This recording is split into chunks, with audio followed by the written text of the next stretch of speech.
Juliana Nobre, eu sou enfermeira, me formei em 2002 e quando eu me formei em 2002 eu não consegui pegar meu diploma, porque na época tinha um provão e eu estava grávida. No dia da prova de realização eu parei, né? Eu tive minha neném e a minha filha mais velha não consegui. Então, eu tive que esperar um ano para pegar meu diploma e criança pequena, mas logo depois eu comecei a estudar para concurso. Comecei a enveredar para essa área dos concursos e em 2005 eu passei no concurso do SARA.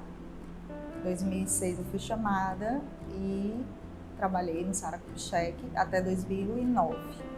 Em 2009 eu voltei para Fortaleza, problemas me trouxeram de volta para Fortaleza e quando eu cheguei aqui em Fortaleza eu continuei na área dos concursos.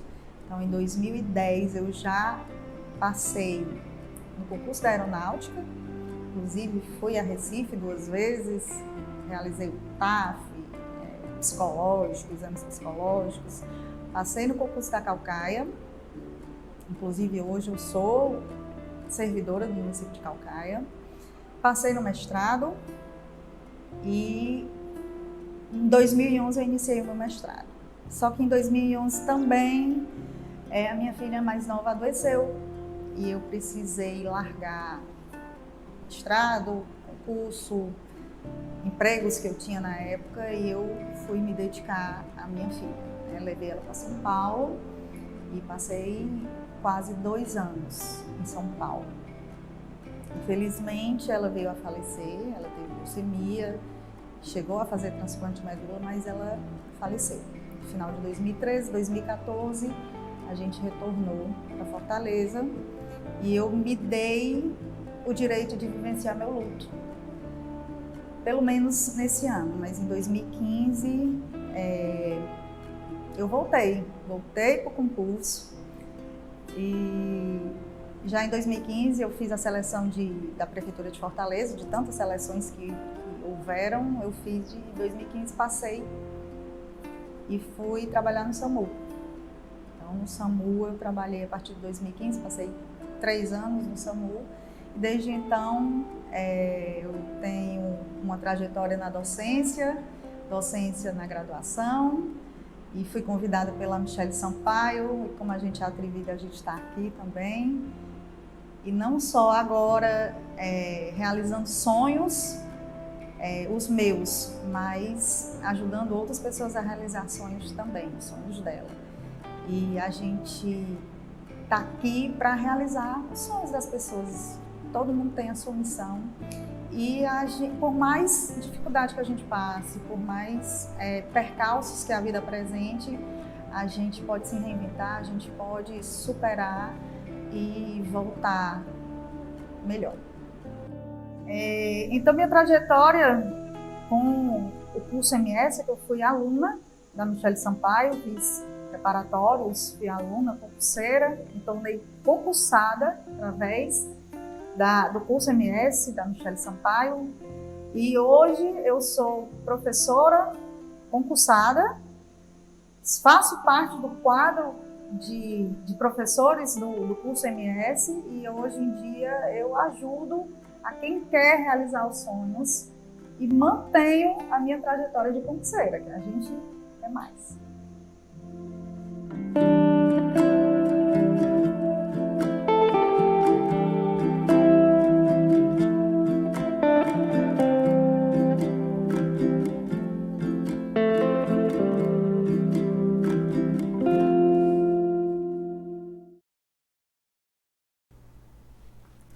E aí, meu povo, professora Juliana Nobre na área.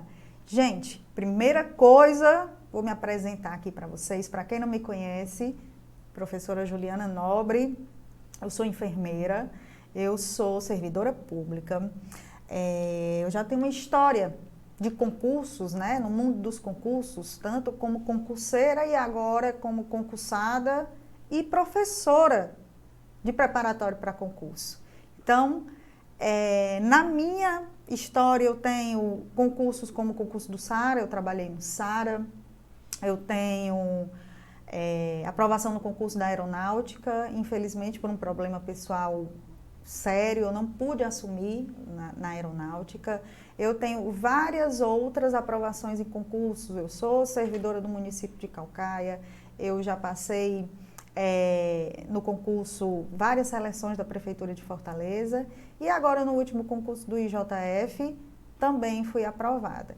Então eu tenho algumas experiências aí com concurso e eu quero ajudar vocês, nossa equipe aqui do Alta Performance, aqui na Semana Alta Performance, quer ajudar vocês nesse mundo dos concursos, nessa trajetória, nesse processo. Quem está iniciando tem uma certa dificuldade, está criando intimidade ainda com esse mundo dos concursos. E é aqui, nessa hora, que a gente entra, para pegar você pela mão e dizer assim, é assim, é assado. Faz assim, não faz isso não. Então, o nosso objetivo é ajudar vocês. Hoje eu estou passando aqui para conversar um pouquinho com vocês sobre um assunto bem importante. Como eu abordo urgência e emergência no curso, né? O meu assunto no curso é urgência e emergência, eu trouxe para vocês um assunto bem importante. É um assunto que, dos assuntos da urgência e emergência, ele de fato é o que é mais cobrado nas provas de concurso. Foi por isso que eu escolhi ele, foi por isso que eu trouxe ele aqui para vocês, certo? A gente está falando das atualizações da American Heart Association para suporte básico e suporte avançado de vida. Então, a gente tem aqui, meu povo,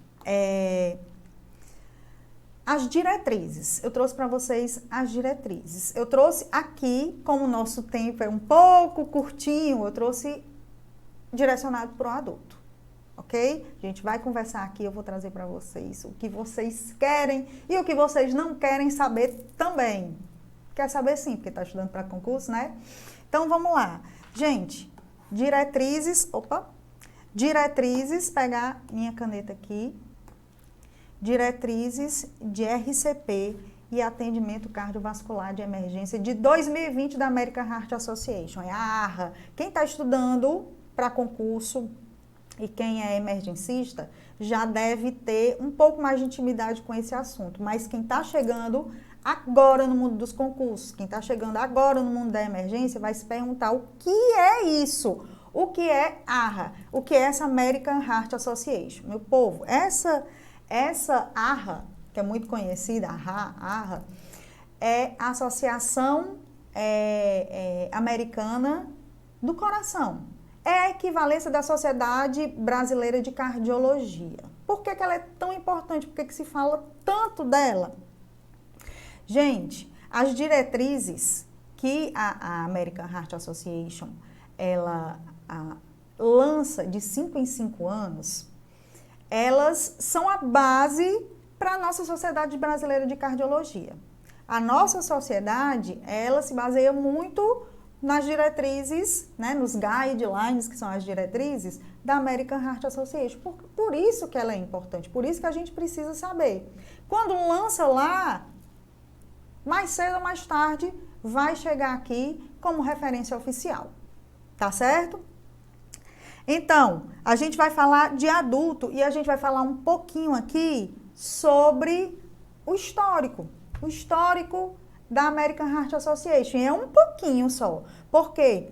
De 5 em 5 anos, a American Heart Association, ela lança seus guidelines. Guidelines, o que são? Guidelines. São as diretrizes. Ok? Eu vou ficar devendo uma letra bonita para vocês. Então, são as diretrizes. Eu trouxe aqui as últimas. A desse ano, a última que foi lançada, desculpa, de 2020. A de 2015, que foi a penúltima, e a de 2010. Tem outras anteriores a essa, mas as para nós mais importantes mesmo, para a gente ter uma noção de como é que funciona, são de fato essas, ok? Então, A partir de 2015, preciso colocar isso aqui para vocês também, a American Heart Association decidiu que entre os lançamentos 2015 e 2020, elas iam lançar também algumas atualizações, que a gente chama de highlights, que são os destaques. Os highlights são os destaques. Ela se baseia muito em estudos científicos. Aliás, ela só se baseia em informações científicas, estudos que têm alta qualidade. Então, se existe um estudo que concluiu algo que seja de fato importante, ela vai lançar um highlight, um destaque entre esses 5 anos. Foi como aconteceu agora, de 2015 para cá. Ela lançou o guideline de 2015, depois lançou um highlight em 2017, um em 2018, um em 2019 e agora lançou o novo guideline em 2020. O que a gente tem disseminado por aí são os highlights de 2020, ou seja, os destaques. O guideline ainda não está traduzido, ou seja, o completo. Então, vocês vão ver muita coisa aqui nessa aula em inglês, porque eu peguei direto lá do guideline, ok? Que é lá no site. Quem tiver interesse depois, eu posso até passar o processo de como é que se chega nele, mas está tudo em inglês, ok? Para a gente se aprofundar. Afinal de contas, aqui na Semana Alta Performance, vocês vão ter do basicão até o mais aprofundado. Só para vocês terem um gostinho de como é o método Alta Performance de estudo para concurso. Então, vamos lá. Em 2010, o que é que a American Heart Association dizia lá no guideline de 2010?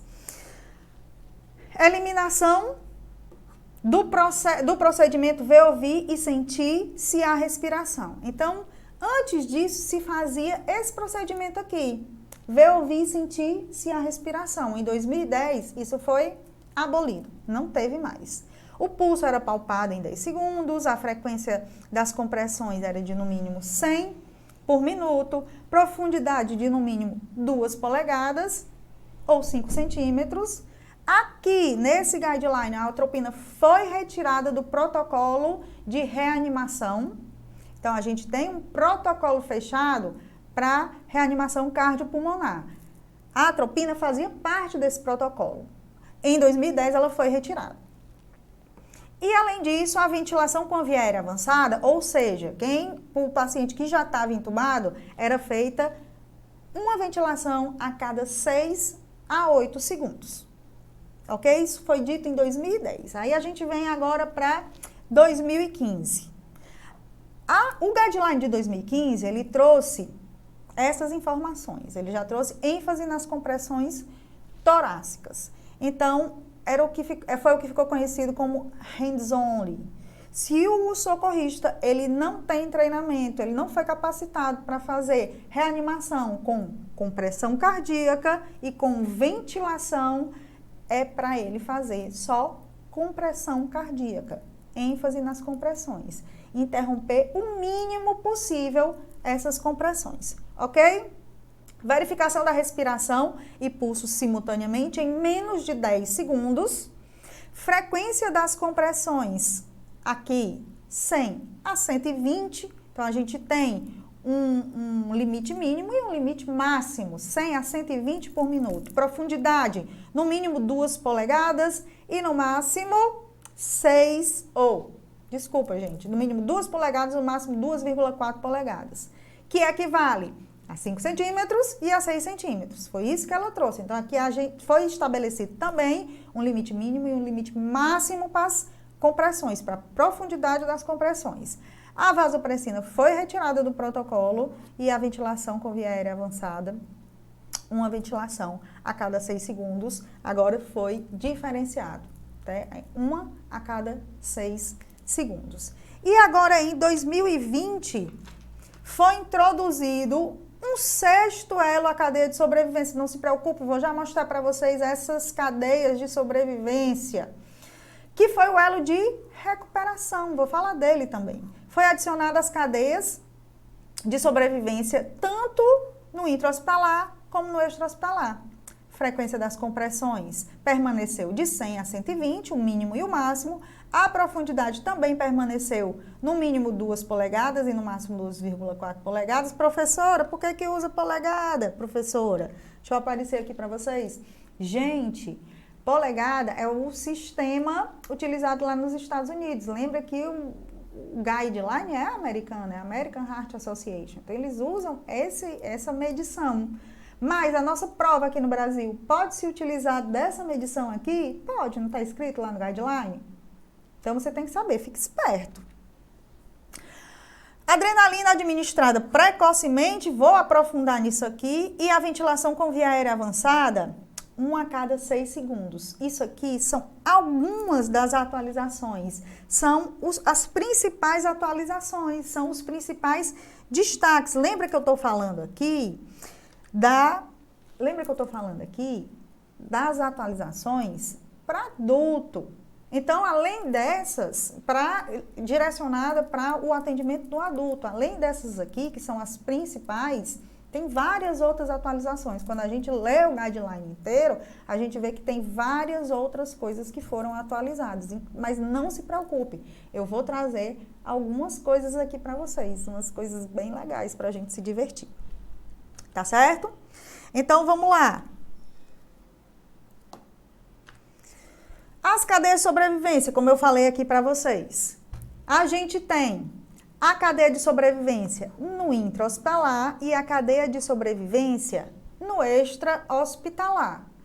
PCR, ó, no intra-hospitalar e PCR no extra-hospitalar. Parada cardiorrespiratória intra-hospitalar e parada cardiorrespiratória no extra-hospitalar. Então, a gente precisa observar essas cadeias de sobrevivência e aplicar. Como é que a gente faz essa diferenciação? Isso aqui é bizu de Tiaju. Quando a gente está falando de intra-hospitalar, a gente está falando de um ambiente onde o paciente ele já está recebendo recebendo cuidados. Então, ele tem que ter, no mínimo, prevenção, né? Então, a gente está falando de reconhecimento, obviamente, reconhecimento rápido da parada cardiorrespiratória e a prevenção. A sua prova, as provas, as bancas, elas podem pedir a sequência dessas cadeias? Podem, tá? Inclusive, já vi muitas questões falando disso, sobre a sequência da cadeia de sobrevivência. Ela pode pedir do intra-hospitalar, ela pode pedir do extra-hospitalar. Então, é importante que você saiba diferenciar uma da outra. Agora, o mais importante que eu quero trazer para vocês aqui é com relação a esse elo aqui. É o 6º elo que foi introduzido agora no guideline de 2020, no último guideline. O que é que ele trata? Eu observei, nesse último guideline, que a American Heart Association ele trouxe mais uma preocupação maior, uma preocupação no sentido holístico com o paciente e com o socorrista, com o profissional da saúde. Ela traz esse elo de recuperação que aborda todos os aspectos do paciente. O paciente que passou por uma parada cardiorrespiratória, que é um evento extremamente traumático, é intenso, é o ápice do atendimento do pior estado que o paciente pode estar, que ele passou por uma parada cardiorrespiratória, ele vai ter consequências dessa parada e a gente precisa observar e precisa oferecer todo o suporte para esse paciente. Suporte físico, suporte psicossocial, suporte cognitivo, e ela traz com essas palavras a American Heart Association. O que é que ele diz nesse novo elo aqui? Reconhece a necessidade do sistema de atendimento para apoiar a recuperação, discutir expectativas e fornecer planos de tratamento, vigilância e reabilitação para sobreviventes de PCR e seus cuidadores. Veja que ele traz também o cuidador. Enquanto fazem a transição do atendimento hospitalar para casa e voltam ao seu papel social. Então, o paciente ele precisa desse suporte, desse cuidado. É o 6º elo que foi adicionado a ambas as cadeias de sobrevivência, tanto no intra-hospitalar quanto no extra-hospitalar. Então, intra-hospitalar, a gente vai ter o primeiro elo como reconhecimento da parada e prevenção precoces acionamento do serviço médico de emergência, que dentro do hospital a gente pode ter time de resposta rápida, da qual a American Heart também fala. Vamos ter o terceiro elo, a RCP de alta qualidade, observando todos os parâmetros de um RCP de alta qualidade. Vou explanar rapidamente aqui para vocês. O quarto elo como a desfibrilação, certo? Então, é necessário que estejamos de posse de um desfibrilador ou de um cardioversor. Um DE, um desfibrilador externo automático, geralmente é utilizado no suporte básico de vida e o cardioversor no suporte avançado de vida. Professora, qual é a diferença entre suporte básico e o suporte avançado de vida? O suporte básico é o que é feito sem equipamentos e procedimentos invasivos para tentar manter o paciente em parada cardiorrespiratória. Não só, aqui a gente está voltando para a parada cardiorrespiratória, mas a gente também tem outros procedimentos que a gente faz, como por uma OVAC, né, uma obstrução das vias aéreas por corpo estranho, está dentro do suporte básico de vida. Então, são procedimentos que não são invasivos. Quando a gente fala de suporte avançado, a gente já está falando de permanecer com os procedimentos do suporte básico, só que acrescentar a eles procedimentos invasivos, como acesso venoso periférico, como administração de drogas, como instalar uma via aérea avançada, a gente está falando de intubação, ou de um dispositivo extraglótico, que é a conhecida máscara laríngea. É isso que a gente está falando, certo? Isso daí é a grande diferença. Quando a gente fala de procedimentos invasivos, a gente está falando de suporte avançado de vida, ok? E no suporte avançado de vida, a gente tem que ter necessariamente a presença do profissional médico. Nos cuidados pós-operatórios, a gente também... os cuidados pós-operatórios... Pensou? Fibrilei agora. Desorientei totalmente. Cuidados pós-parada cardiorrespiratória foi uma dos pontos que a American Heart Association trouxe e também teve algumas mudanças aqui dentro desse elo. Tá? E o elo, novidade, o elo de recuperação. No extra-hospitalar, o acionamento do serviço médico de emergência, a RCP de alta qualidade, desfibrilação, ressuscitação avançada, cuidados pós-PCR, eita que eu tô com problema nesse cuidado pós-PCR, e recuperação, ok? Então, apresentados a vocês, a quem não conhece as cadeias de sobrevivência, muito prazer desse lado. Essas aqui são as cadeias de sobrevivência para o adulto, tem a infantil, mas isso aí é assunto para outro momento. Trouxe para vocês aqui o que a American Heart publicou com relação ao elo de recuperação. Isso aqui está lá no guideline, certo? Todas essas figuras foram retiradas dos guidelines, tanto de 2010, menos de 2015, mas a grande maioria do guideline de 2020. Não tem tradução, por isso que estamos com a figura em inglês. Então, a gente tem aqui, ó, reconhecimento e ativação do serviço médico de emergência. Estamos falando dos elos, né? Ó, RCP de alta qualidade imediatamente, rápida desfibrilação, suporte básico e suporte avançado de vida, os cuidados pós-paradas, cuidados avançados pós-parada e a recuperação. Para quê?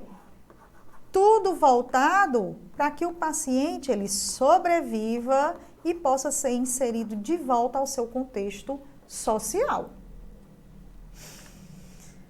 As recomendações do extra-hospitalar, isso aqui é novidade, viu? Vamos lá, vamos de novidade. Aliás, essa live aqui vai ser toda de novidade, coisa mais linda. Recomendamos que leigos iniciem a RCP para uma suposta PCR, pois o risco de dano ao paciente é baixo se ele não estiver em parada. O que é que ele está dizendo aqui?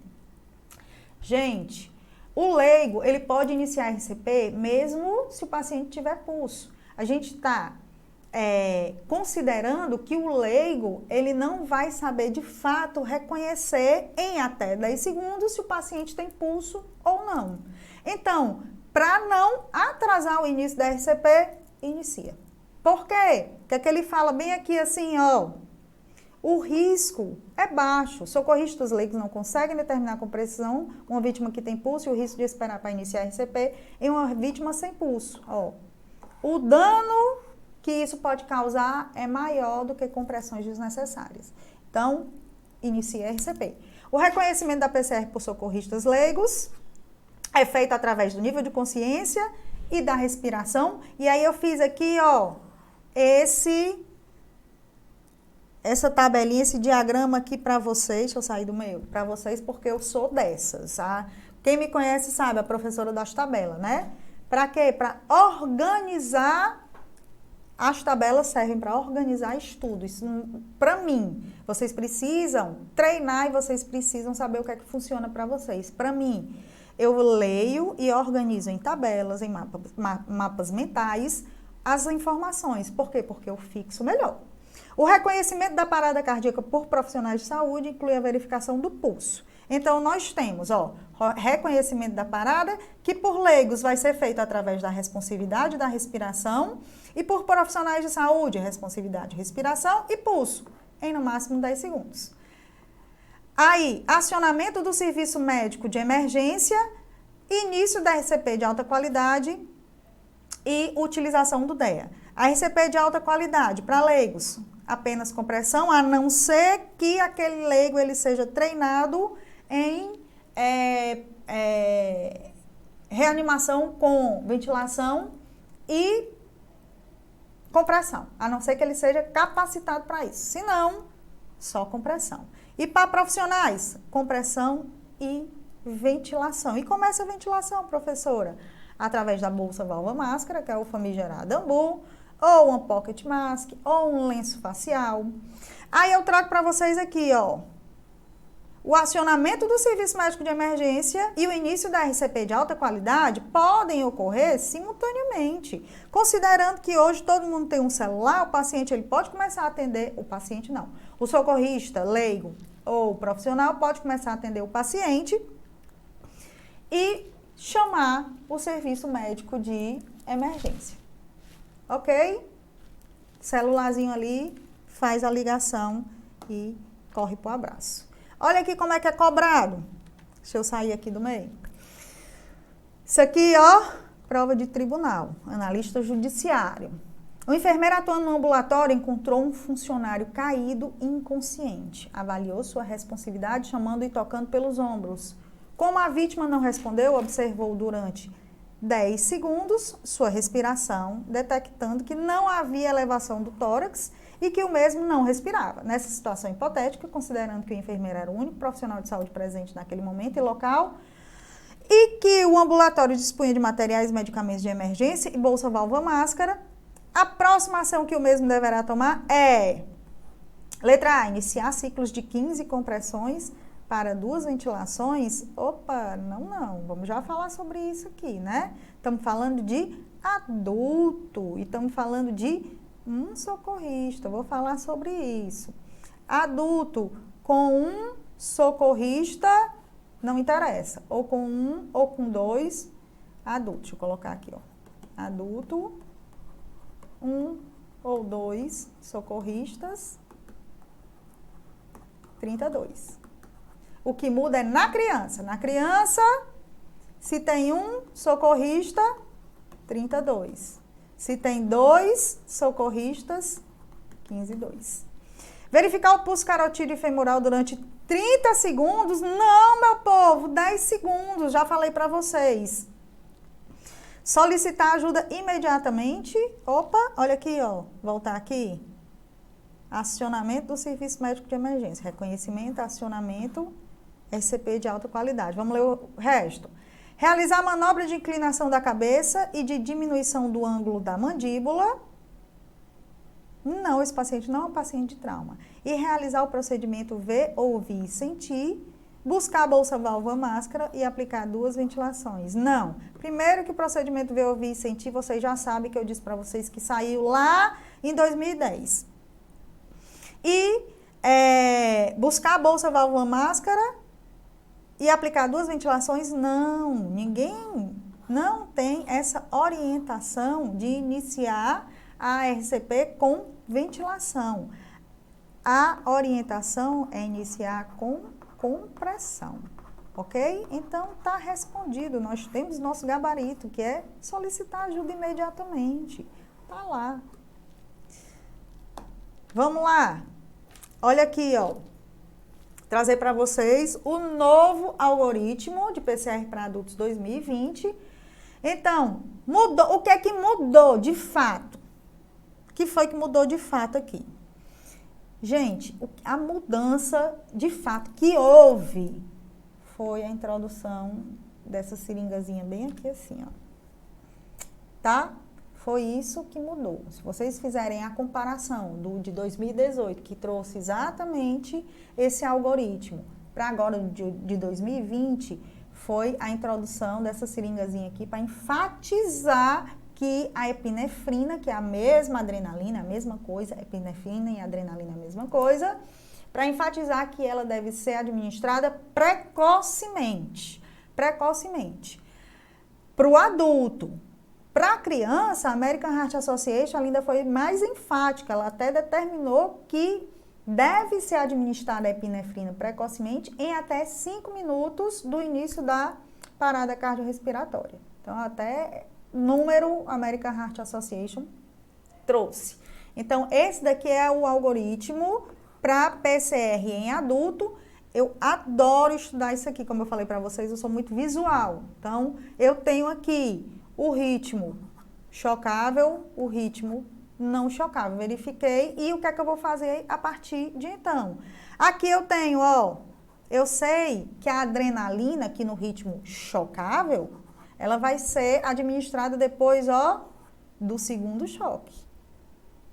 E eu sei que a amiodarona, que é a medicação que junto com a lidocaína podem ser administradas para ritmos chocáveis, refratários ao choque, vai ser administrada depois do terceiro choque. E aí aqui do ladinho, quem não costuma ler esse ladinho aqui, tem toda a explicação. Eu adoro esse algoritmo. Aí aqui está falando sobre a compressão, 100 a 120 por minuto. Aqui está falando sobre a administração do choque, se for bifásico, o aparelho for bifásico, se o aparelho for monofásico. Aqui está falando sobre quanto de adrenalina eu vou administrar, que é 1 miligrama, que 1 miligrama que equivale a 1 ml, que equivale a uma ampola. A adrenalina é muito fácil de saber, né? De decorar. É uma ampolinha que vem 1 ml com 1 miligrama de adrenalina. De 3 a 5 minutos. A amiodarona, lidocaína, fala da via aérea avançada, que pode ser um tubo ou uma via aérea extraglótica, fala do retorno da circulação espontânea e fala sobre as causas reversíveis, que são conhecidas como os 5Hs e 5Ts. Ok? Esse aqui é o algoritmo circular. Não tem nos destaques. Não tem nos destaques, só tem, por enquanto, o algoritmo circular, que traz de uma forma diferente o que foi dito nesse algoritmo aqui, neste aqui, traz de uma forma diferente, mas traz as mesmas informações. É um algoritmo de PCR para adulto 2020, aqui também é o mesmo, são as mesmas informações, só que arrumadas de maneiras diferentes. Tudo que tem ali, tem aqui, a diferença nesse é que está em inglês. Mas é isso, essa dúvida que eu queria tirar de vocês. Tem muita gente que se confunde, o que é um, o que é outro. Pois bem, nada mais é do que a mesma coisa, né? 6 e meia dúzia, só que mostradas de maneiras diferentes. O algoritmo de suporte básico de vida para o adulto. Aí a gente tem um algoritmo só de suporte básico. Ali a gente tem um algoritmo para PCR em adultos, voltado para suporte avançado. Por quê? Porque eu tenho lá naquele algoritmo procedimento invasivo. Não tenho?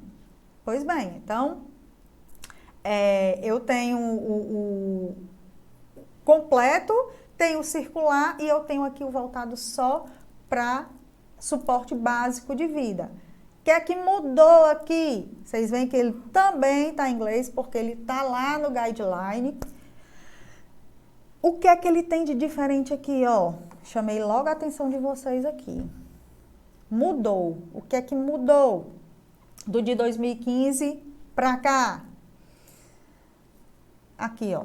Quando o socorrista, quando a gente está falando de pré-hospitalar, verifica que a cena está segura, checa a responsividade, chama ajuda, ativa o serviço o serviço médico de emergência, pede o DEA, ele vai fazer o quê? Vai avaliar, vai verificar pulso e respiração. Vai olhar a respiração, certo? Em 10 segundos. Aí aqui, ó, pra cá, se ele tem uma respiração normal, ele não tem uma respiração normal, mas ele tem pulso, ele está em parada respiratória. O paciente não está respirando normalmente, ou ele está em apneia, ou ele está com respiração agônica, que é o conhecido gasping. Ele tem uma parada respiratória. O que é que o socorrista vai fazer? Vai ventilar esse paciente, ele não vai iniciar compressão. Por quê? Porque ele tem pulso. Então, ele vai ventilar o paciente. E o que é que mudou? Aqui, ó, vai ser uma ventilação a cada 6 segundos, que equivale a 10 respirações, 10 ventilações por minuto. E como era antes, professora? Uma ventilação a cada 5 a 6 segundos, que equivalia a uma respiração, 10 a 12 respirações por minuto. Então, isso mudou. Agora uma respiração a cada 6 segundos. O resto tá tudo normal. Tem isso aqui aonde? Traduzido? Lá no guideline de 2015. Pode fazer a comparação, mas isso aqui, este rapaz aqui, ó, mudou. Então, presta atenção nessa atualizaçãozinha aqui. E aqui eu trouxe para vocês a maravilhosa tabela, professora das tabelas, né? Então, a gente tem aqui, ó, o mnemônico CABD.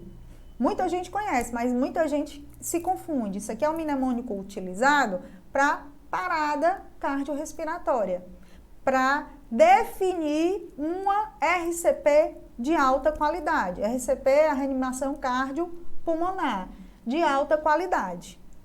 Então, o que é que a gente tem aqui com relação ao C?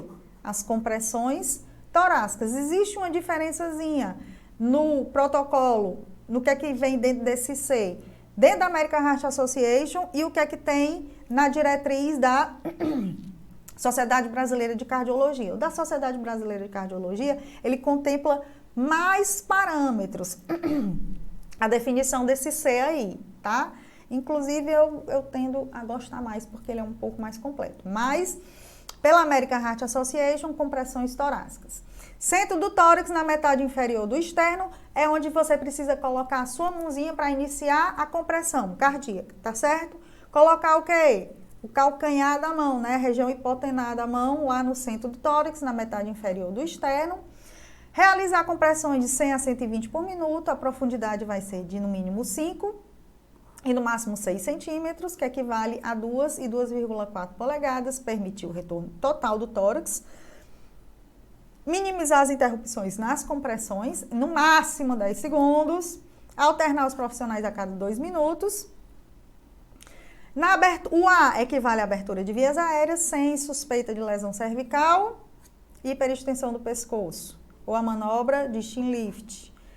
E com suspeita de lesão cervical, tração da mandíbula, que é a manobra de jaw thrust, tá? Isso aqui equivale em inglês.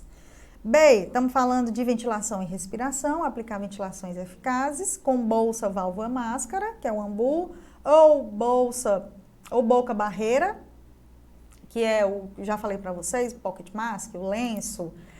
Observar a elevação visível do tórax, o ideal é que a gente tenha um aparelho, né, um capnógrafo. Mas, enfim, Como a gente não tem, a gente vai observar se está sendo efetiva aquela ventilação, se a gente tiver uma elevação visível do tórax. Administrar cada ventilação em 1 segundo, evitar ventilação excessiva. E o D de desfibrilação vai ser para o suporte básico, o desfibrilador externo automático, que é o DEA. E para o suporte avançado, a gente tem o aparelho cardioversor, que serve como DEA também, para quem não sabe, tem a funçãozinha DEA lá, mas que é pouco utilizado, porque necessita das pás específicas. Ele é utilizado com as pás do cardioversor para verificação do ritmo, verificação manual do ritmo.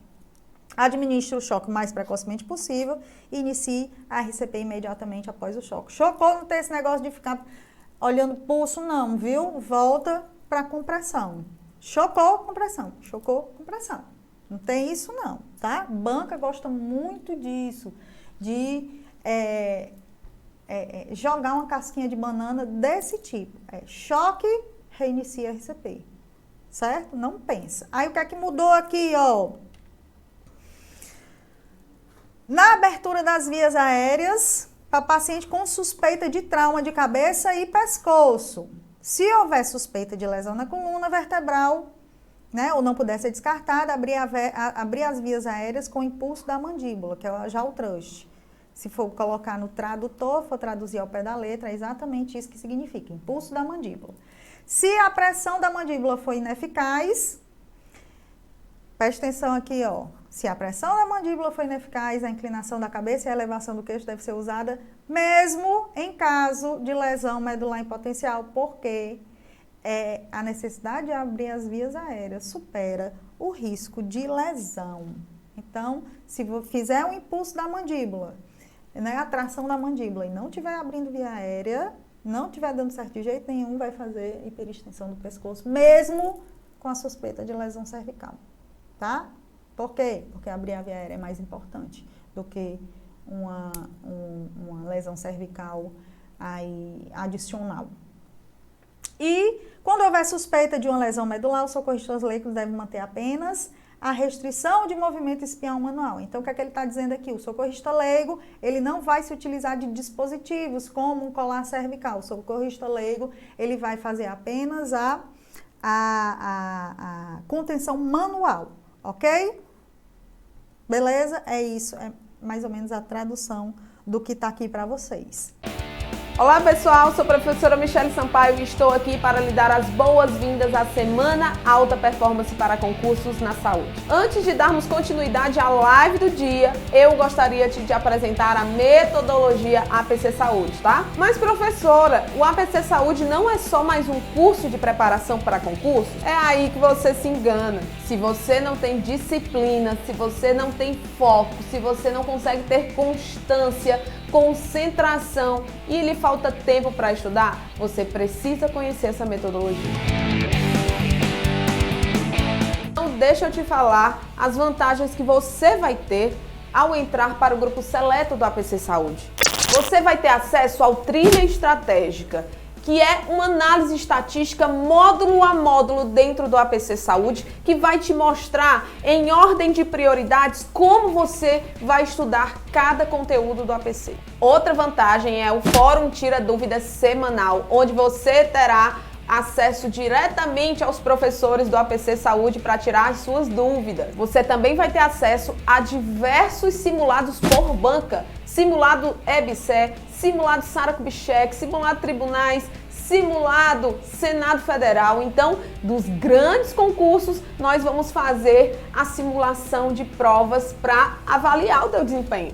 Planejamento e cronograma de estudos, orientação para prova de títulos, isso ninguém tem, pessoal. Atualizações semanais sobre os principais concursos, residências, processos seletivos do Brasil, material completo em PDF e questões extras a cada módulo dentro do Alta Performance. Outro diferencial do Alta Performance é um módulo completo de inteligência emocional para concursos com um dos maiores experts em inteligência emocional para concursos públicos do Brasil. E para finalizar com chave de ouro todas essas vantagens, você ainda vai ter a opção de utilizar a carga horária do APC Saúde como base para um de nossos cursos de pós-graduação. E aí vem a pergunta que não quer calar, né? Professora, quanto é o curso? Quanto é a metodologia alta performance? Quanto eu vou ter que desembolsar para entrar na metodologia, para entrar nesse grupo seleto?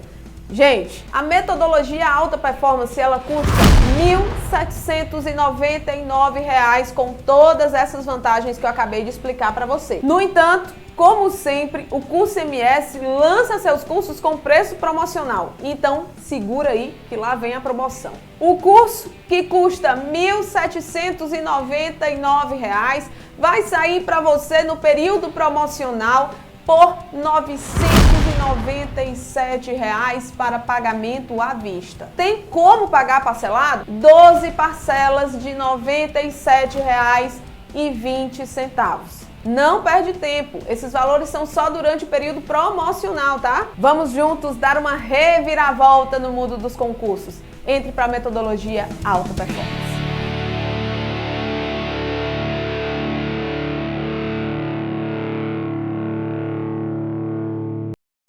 Olha aqui o que é que tem nessas questões. Então, a gente tem aqui, ó, questãozinha do CESP, essa banca que é temida, quando sai assim, concurso tal, saiu a banca, é o CESP, aí todo mundo diz, eita, é agora. Pois é, mas você vai estar preparado, para o CESP. Por que o povo tem medo do CESP? Porque cada questão errada anula uma certa, tá? Por isso que isso é o que pega, o bicho pega aqui. Então, vamos lá. Considerando que o enfermeiro tem encontrado caído em uma rua um homem inconsciente, sem sinais de respiração e pulso em grandes artérias, então a gente está falando aí de pulso central. Julgue os itens a seguir. O primeiro, o enfermeiro deve realizar as manobras de reanimação cardiorrespiratória de forma ininterrupta, exceto, por exemplo, se a vítima se movimentar no período de análise do desfibrilador e na chegada da equipe de resgate. Certíssimo. Olha aqui, ó.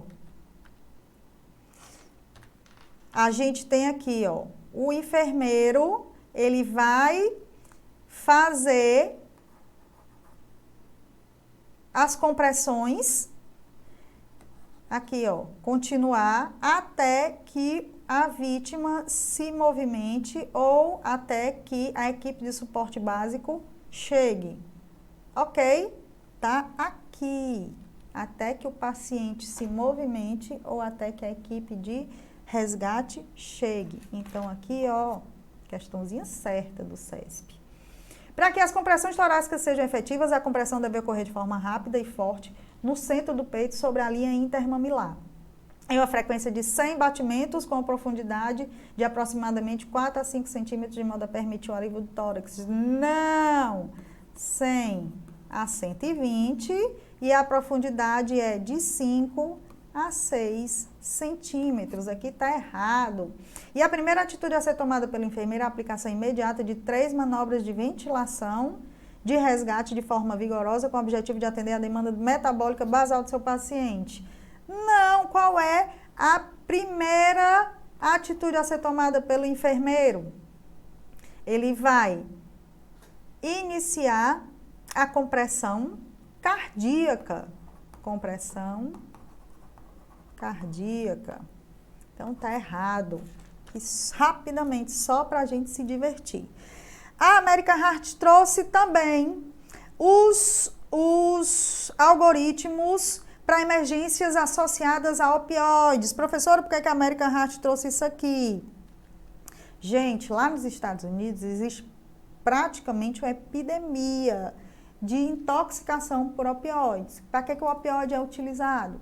Ele é utilizado geralmente como analgésico, ele é um analgésico potente. Então, pacientes que têm dor crônica, às vezes se utilizam de muitas medicações opioides.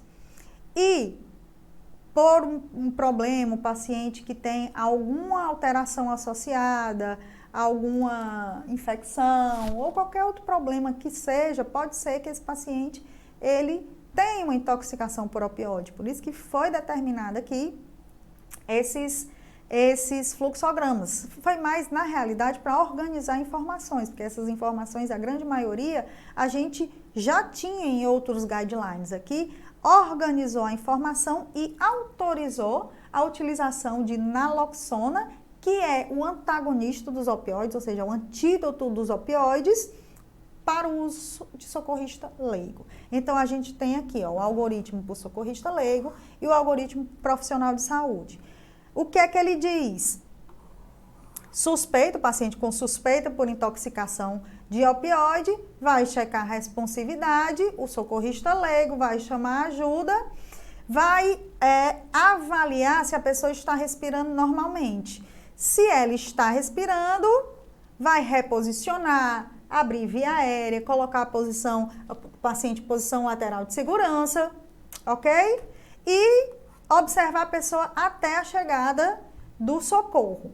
Se ela não está respirando, aqui ó, autorização por socorrista leigo administrar naloxona. Utilizar um DEA e retomar NCP, RCP, até a chegada da equipe de emergência. Vale, professora, a RCP? Lembra que eu falei para vocês que o socorrista leigo está autorizado a iniciar a RCP mesmo sem saber do pulso? Como é que o socorrista leigo determina uma parada cardiorrespiratória?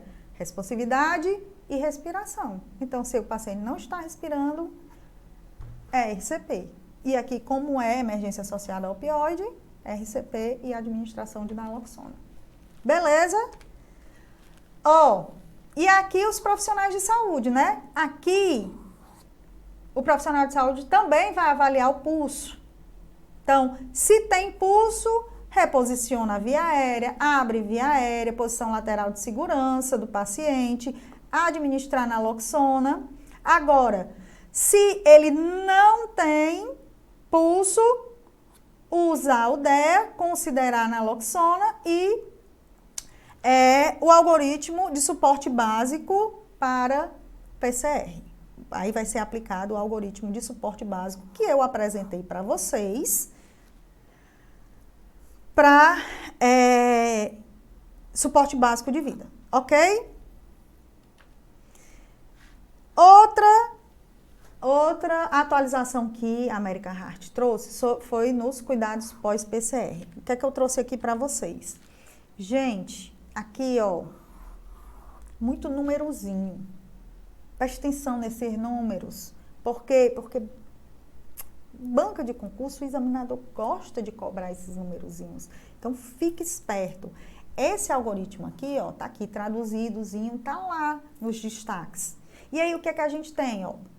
Logo depois do retorno da circulação espontânea, a gente vai avaliar o manejo da via aérea. Tá tudo aqui, eu trouxe só fazendo um destaque para vocês. O controle dos parâmetros respiratórios, a gente vai utilizar inicialmente 10 ventilações. A gente vai tentar controlar a SpO2 entre 92 e 98 e PCO2 entre 35 e 45. Observar os parâmetros hemodinâmicos, manter uma pressão sistólica, pressão arterial sistólica acima de 90 e uma pressão arterial médica acima de 65. ECG com 12 eletrodos. Considerar a intervenção cardíaca de urgência em algumas situações, como um IAM com supra de ST, um choque cardiogênico, suporte circulatório mecânico e avaliar a responsividade. Esse paciente atende a comando? Não. Comatoso. Fazer o controle direcionado de temperatura para esse paciente, realizar uma TC, e isso está bem organizadozinho aqui, na próxima figura que eu vou mostrar para vocês, e outros manejos para o paciente crítico.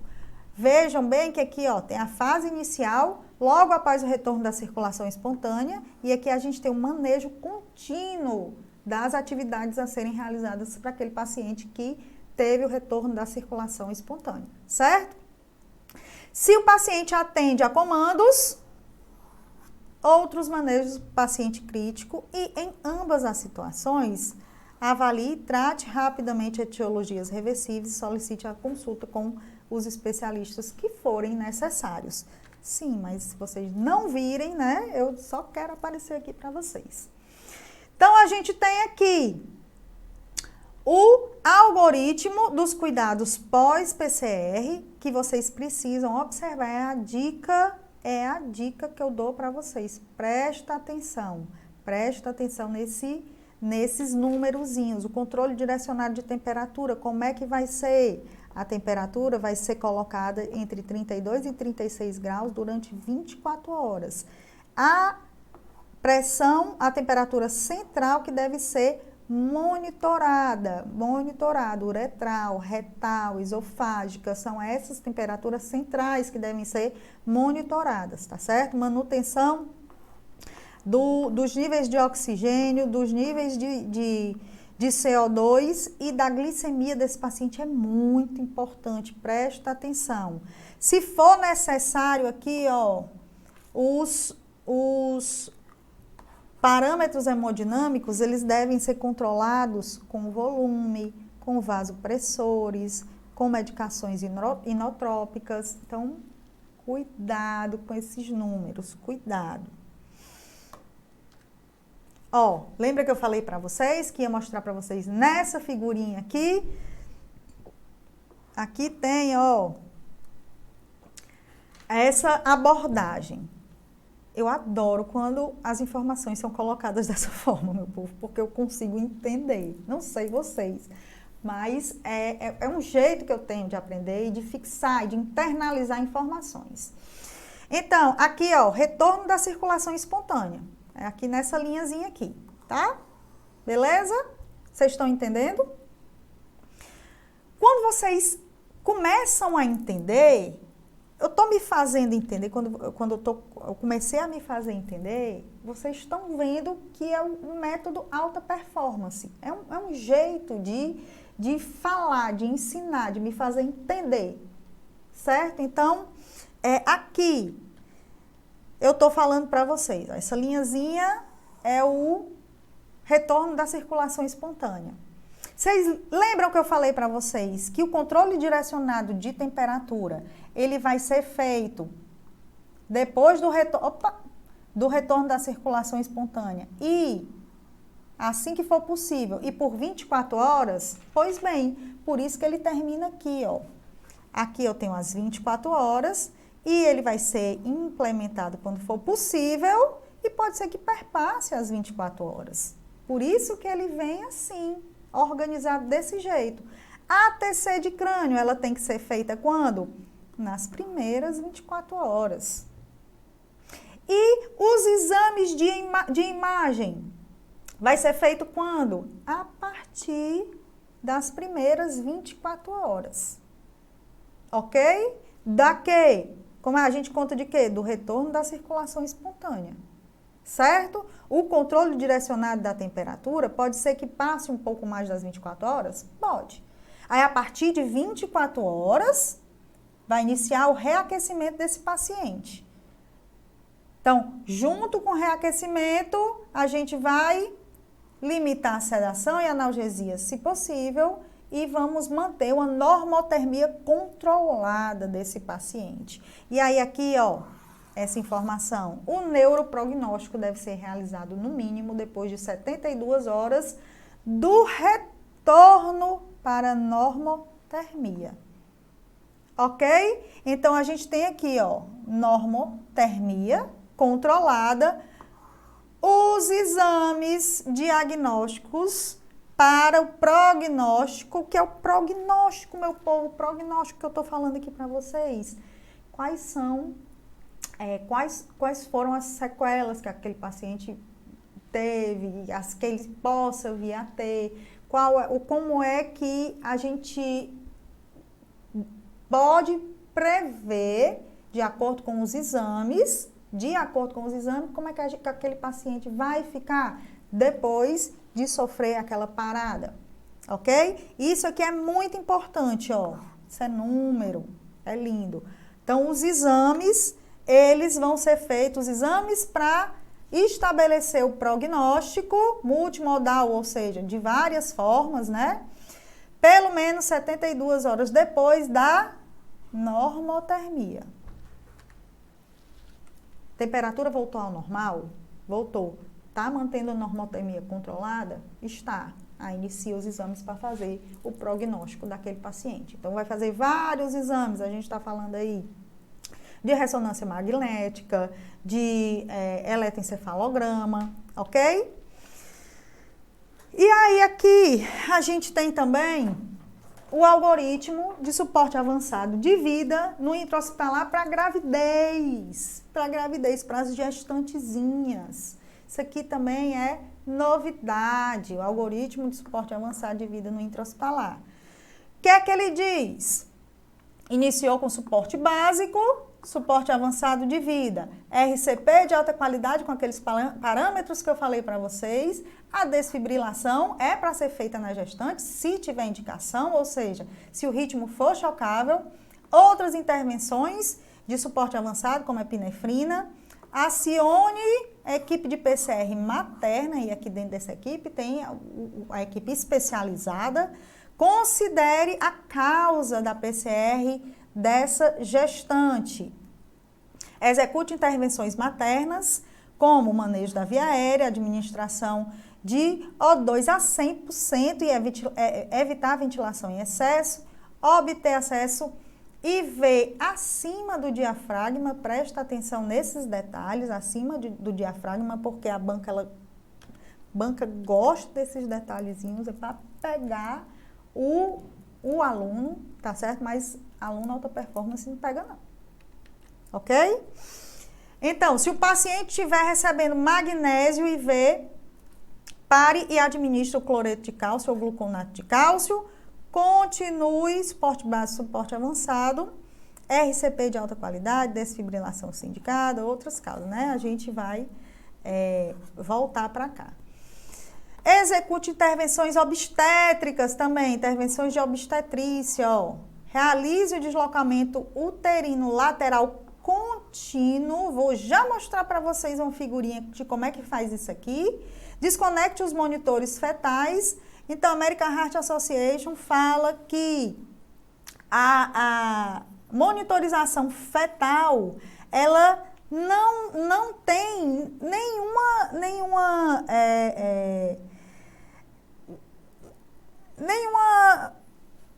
um benefício, entendeu? Porque pode atrasar o início de uma RCP, pode dificultar o atendimento dessa gestante por conta dessa monitorização fetal que pode estar sendo feita. Lógico que o feto não deve ser totalmente ignorado, mas é necessário, é interessante que se desligue os monitores fetais dessa gestante. Prepare-se para a cesariana de emergência e realize a cesariana de emergência se nenhum retorno de circulação espontânea acontecer em 5 minutos. E considere uma cesariana de emergência imediatamente. Acione a equipe neonatal para receber o neonato. Isso aqui, ó, eu vou até colocar aqui, vou aparecer bem aqui assim, vou até colocar aqui, ó. Isso aqui, eu tô achando a cara de prova. A cara de prova, as possíveis etiologias da PCR materna. Considere as etiologias, bem aqui assim, ó. Então, A, B, C, D, E, F, G, H, né? Aqui no Ceará é E, mais para baixo é E. Então, aqui é E. A, anestesia, complicações anestésicas. B, de bleeding, que é hemorragia. C, cardiovascular, uma causa cardiovascular. D, medicamentos, drugs. E, embolia. F, febre. G, causas gerais não obstétricas, e a gente pode relacionar com os 5Hs e os 5Ts, né? E H, hipertensão. Então, a gente tem aí, né, eclâmpsia, síndrome de HELP. Então, que são causas comuns a gestantes relacionadas à hipertensão. Ó, aqui, ó. A RCP de alta qualidade com deslocamento uterino lateral contínuo à esquerda. Grava essas informações aqui, porque eu tô achando muito parecido com prova de concurso, tá? Professora, por que tá achando? Porque isso aqui é novo. Então, vai começar a aparecer de fato nas provas de concurso agora. Tem pouquíssima coisa sobre isso aí ainda. Então, os concursos que vão aparecer, que vão falar de urgência e emergência, suporte avançado, suporte básico, suporte avançado de vida, eu estou apostando nesses conteúdos aqui. Então, RCP de alta qualidade com deslocamento uterino lateral contínuo à esquerda, né? Alívio da compressão ortocaval. Então, é assim, ó. Letra A, feito bimanualmente, e letra B, feito só com uma mão durante a ressuscitação. Então, é com duas mãos e com uma mão. E é contínuo, não para não, tá? Mantém lá enquanto a paciente está sendo reanimada. Cesariana de emergência em 5 minutos, depende dos recursos, da habilidade do profissional que esteja atendendo a paciente, com o objetivo de resultados melhores tanto para a mãe quanto para o feto. Via aérea avançada, intubação, ou a via aérea extraglótica, que é a máscara laríngea. Confirmar e monitorar o posicionamento do tubo orotraqueal ou tubo endotraqueal, vocês vão ver muito também, tubo endotraqueal, que está lá na traqueia. Capnografia com forma de onda ou capnometria, capnografia com forma de onda. A gente está falando de uma avaliação qualitativa. E a capnometria, a gente está falando de uma avaliação quantitativa, vamos dizer só números, não a qualidade da ventilação, ok? Da respiração daquele paciente. Vamos treinar aqui rapidinho. Em janeiro de 2018, em meio de uma comunicação nacional, um meio de comunicação, eita, quase não sai, noticiou, uma grávida foi baleada na cabeça durante uma tentativa de assalto em Belford Roxo, na Baixada Fluminense. Foi levada para a UPA e em seguida para o Hospital Geral, onde está internada em estado gravíssimo. O bebê nasceu, mas está em estado grave. Disponível neste endereço aqui. Considerando o caso apresentado, em que houve uma parada cardiorrespiratória, PCR da gestante, analisa as orientações abaixo. Tá vendo, meu povo? Não, mas não pede não. Pede. A sua banca pede, você vai ter que estar preparada. É aqui que a gente prepara você para qualquer tipo de questão. Do básico, como eu já mostrei para vocês, do histórico, passando pelo intermediário, porque para mim isso aqui é uma questão intermediária, até o momento alta performance, que é uma questão valendo, aquela bombástica, que eu vou já passar aqui para vocês, rapidamente. Nos casos de gestantes, a sequência da reanimação deve ser ABC. Opa! Falei para vocês já isso aqui, né? Qual é a sequência de reanimação? CABD. Não tem via aérea, não. É ênfase nas compressões. ênfase nas compressões, tá? Com a finalidade de melhorar a oxigenação para a criança. 2, se a abertura do fundo uterino for igual ou superior a nível do umbigo, ok. Isso aqui vai equivaler mais ou menos a 20 semanas. O deslocamento manual do útero para a esquerda pode ser benéfico para o alívio da compressão ortocava durante as compressões torácicas. Lindo, certíssimo. 3, na reanimação, os profissionais devem colocar a paciente grávida em uma inclinação lateral de 30 graus para a esquerda com apoio da pelve e o tórax, com o objetivo de ajudar na descompressão da artéria aorta. Não, meu povo, pelo amor de Deus, vai virar de banda a gestante, o paciente está parada. E vai virar de banda, como é isso? Vai fazer assim a compressão? Não, né? De jeito nenhum, de jeito nenhum. Opa, não é essa daqui não. Peraí. É essa aqui.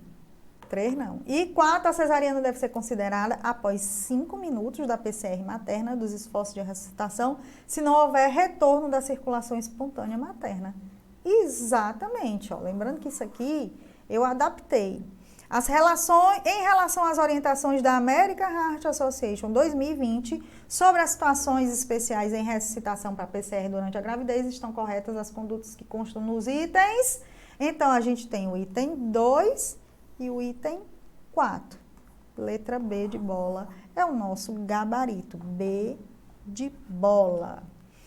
A bradicardia, esse daqui é o algoritmo de 2015. Eu coloquei para vocês fazerem uma comparação. Esse daqui é o de 2015 e esse aqui, ó, é o de 2020. Está em inglês porque vocês sabem, não tem nos destaques. Quando tem nos destaques, e aí eu trago em português. Quando tem, não tem, só tem lá no guideline, nas diretrizes, eu trago em inglês. O que foi que mudou de fato? Atenção para as mudanças aqui, ó. Mudou dose de atropina, dosagem das medicações. A atropina, que era 0,5, vocês podem conferir depois, passou para 1 miligrama, e a dose da dopamina, ó, aqui, ó, 0,5, ok? E a dose da dopamina, agora é 5 a 20 microgramas por quilo por minuto. Antes era 2 microgramas a 20 microgramas por quilo por minuto. Presta atenção também nessa atualização. E aqui a gente vai ter um momento alta performance. Presta atenção aqui. A atualização sobre avulsão dentária. Após a avulsão, o que é a avulsão dentária? É quando o paciente perde o dente, sofre um trauma, perde o dente. E aí temos uma avulsão dentária. Após a avulsão de um dente permanente, o reimplante de emergência do dente enxaguado costuma ser o tratamento mais adequado de acordo com os profissionais da odontologia. No entanto, isso pode não ser viável imediatamente após a lesão. O transporte do dente em um meio de armazenamento eficaz pode melhorar a viabilidade do dente. Se disponível, a solução salina balanceada de Henck's é uma solução que tem vários eletrólitos, tem cálcio, tem potássio, tem vários eletrólitos misturados, essa solução salina balanceada de Henck's. Ou solução salina de reidratação oral ou filme plástico podem ser usados para armazenar temporariamente um dente avulsionado antes do reimplante. Se a solução salina de Henck's, a solução de sal de reidratação oral ou a película aderente não estiverem disponíveis, o armazenamento do dente em leite de vaca ou saliva pode ser considerado. Não colocar em água. Isso aqui, ó, as recomendações de armazenamento temporário do dente avulsionado.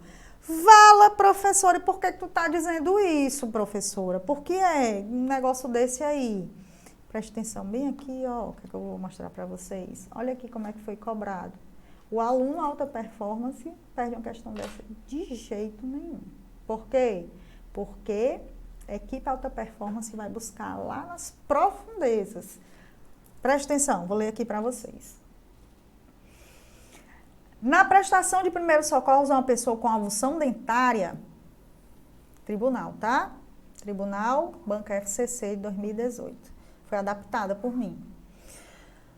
Com a impossibilidade de reimplantar o dente no momento do atendimento, o técnico de enfermagem, a fim de melhorar a sobrevida do dente durante 30 a 120 minutos, isso aqui está certo, não foi modificado, até a chegada do dentista, armazena temporariamente o dente avulsionado em uma solução recomendada para prolongar a viabilidade das células dentárias. Considere as soluções abaixo. 1. Água de coco. 2. Leite. E 3. Solução de glicose a 50%. Entre as soluções descritas pela American Heart Association 2020 e American Red Cross. Isso aqui é a Cruz Vermelha Americana. Quando a gente entra lá no site da American Heart Association, a gente vai ter os guidelines todos separadinhos, parte 1, parte 2, parte 3, que é adulto, parte 4, que é pediátrico, parte 5, que é neonatal, tá tudo separado. E aí, mais na frente, a gente vai ter as diretrizes da Cruz Vermelha, né? Red Cross. E aí é a parte. Então, isso aí é mais aprofundado. E essa informação tá lá. O que é que a banca perguntou? Pediu isso aqui. Só que você, aluno alta performance, você sabe. Você não perde questão. Cai menos, mas é essa questão que vai fazer diferença para você. Às vezes é uma questão que lhe coloca dentro do concurso. Então, presta atenção. Entre as soluções descritas pela American Heart Association e American Red Cross de 2020, não consta o que é apresentado em... Então, a gente tem, não consta água de coco e não consta solução de glicose a 50%. Não consta, né? Então, não constam 1 e 3. Nosso gabarito é letra D, de desfibrilação. Ok? Você é aluno alta performance. E agora, meu povo, para a gente finalizar, vamos fazer uma questãozinha aqui autoral, professora Juliana Nobre, curso MS. Opa! Volte, pegar aqui minha canetinha. Curso MS. Para a gente fechar aqui tudo que a gente já explanou nessa live aqui para vocês. Sobre as últimas atualizações divulgadas em 2020 pela American Heart Association, analise os itens e marque o correto. Nos cuidados pós-PCR, a saturação do paciente deve ser mantida entre 92% e 95%. Não, meu povo, falei para vocês lá naquele slidezinho do pós-PCR que vocês prestassem atenção nos números, 92% a 98%, presta atenção. Letra B, pacientes com suspeita de intoxicação por tramal podem receber uma dose de naloxona administrada por socorrista leigo. Opa, falei sobre isso também. Socorrista leigo está autorizado a administrar naloxona? Tá. E o tramal? Opioide. Falei sobre a questão dos opioides, que são utilizados, na sua grande maioria, por pacientes que sofrem de dor crônica. E o opioide, ele tem a ação de analgesia, analgésico potente. Então, tá certo, aqui é o nosso gabarito, letra B. Vamos ver os outros. O monitoramento de pacientes entubados deve ser feito através de capnografia com forma de onda, mantendo-se valores maiores de 80, idealmente maior do que 90. Não, maiores do que 10, idealmente maiores do que 20. Quando a gente está numa PCR e a gente não consegue manter essa capnografia acima de 10, a gente tem um parâmetro para saber que a PCR ela não está sendo efetiva. Letra D, em ritmos não chocáveis, a ESP e a sistolia, a recomendação atual é de administração precoce da epinefrina. No máximo, em 3 minutos. Não, precoce da epinefrina. Se fosse até aqui, ok. No máximo, em 3 minutos. Não, essa informação está lá nas atualizações, recomendações pediátricas. Recomendações pediátricas de até 5 minutos. E o acesso intraósseo é preferível ao acesso intravenoso. O acesso intravenoso pode ser considerado se o acesso intraósseo não for viável ou as tentativas não forem bem-sucedidas. É o contrário. Substitui aqui, ó. O acesso IV é preferível ao acesso intraósseo. O acesso intraósseo pode ser considerado se o acesso IV não for viável, as tentativas não forem bem-sucedidas. Então, o nosso gabarito, letra B. E é isso, meu povo, era isso que eu tinha para falar para vocês, era isso que eu tinha para trazer como novidade, como um momento, uma pílula do que é que vai ter mais no Alta Performance. Isso aqui é só o começo, a gente vai se aprofundar muito mais, a gente vai trazer muito mais conteúdo para preparar você para qualquer concurso, concursos de alta performance. E é isso, essas aqui foram as minhas referências e me sigam no Instagram, me sigam nas redes sociais que lá tem muito mais dica para vocês. Até a próxima, meu povo!